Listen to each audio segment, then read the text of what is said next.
గత ఏడాది మెగాస్టార్ చిరంజీవి గారి ఖాతాలో ఒక భారీ హిట్తో పాటు ఫ్లాప్ కూడా పడిన విషయం తెలిసిందే. జనవరిలో రిలీజ్ అయిన వాల్తేరు వీరయ్య దాదాపు 225 కోట్ల పైగా గ్రాస్ వసూళ్లను సాధించింది.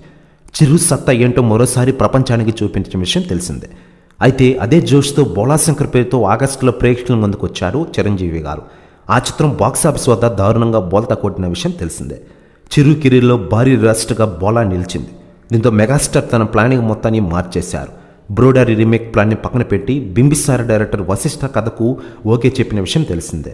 బోళాశంకర్ లాంటి రేస్టర్ తర్వాత పవర్ఫుల్ స్టోరీతో కంబ్యాక్ అవ్వాలని చూస్తున్నారు చిరంజీవి గారు. అందుకే తన కెరీర్లోనే అత్యంత బడ్జెట్తో తెరకెక్కే సినిమాతో రీఎంట్రీ ఇవ్వాలనుకుంటున్నారు. ఈ చిత్రానికి విశ్వంబర్ అనే టైటిల్ ఖరారు చేసినట్లు తెలుస్తోంది. దాదాపు 250 నుంచి 300 కోట్ల బడ్జెట్తో ఈ చిత్రాన్ని తెరకెక్కించబోతున్నట్లు తెలుస్తోంది. చిరు కెరీర్లోనే అత్యధిక బడ్జెట్తో తెరకెక్కుతున్న చిత్రం ఇది.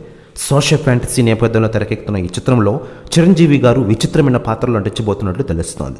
చిరు కెరీర్లోనే ఇప్పటివరకు గోదావరి జిల్లాలకు చెందిన వాడిగా ఎప్పుడూ నటించలేదన్న విషయం మనకందరికీ తెలిసిందే. ఇకపోతే చిరంజీవి గారితో మూవీ గురించి దర్శక ధీరుడు ఎస్ఎస్ రాజమౌళి గారు కొన్ని కీలక వ్యాఖ్యలు చేశారు. తాజాగా ఆయన మాట్లాడుతూ Tollywood senior hero megastar Chiranjeevi గారితో ఒక మూవీని తెరకెక్కించాలని ఉంది. కథ ఎప్పుడో సిద్ధమైంది. టాలీవుడ్ చరిత్రలో ఆల్ టైమ్ రికార్డుగా ఉంటుంది ఈ మూవీ అంటారట రాజమౌళి గారు. ప్రెస్ న్యూస్ కూడా తెగ వైరల్ అవుతోంది ఇండస్ట్రీలో.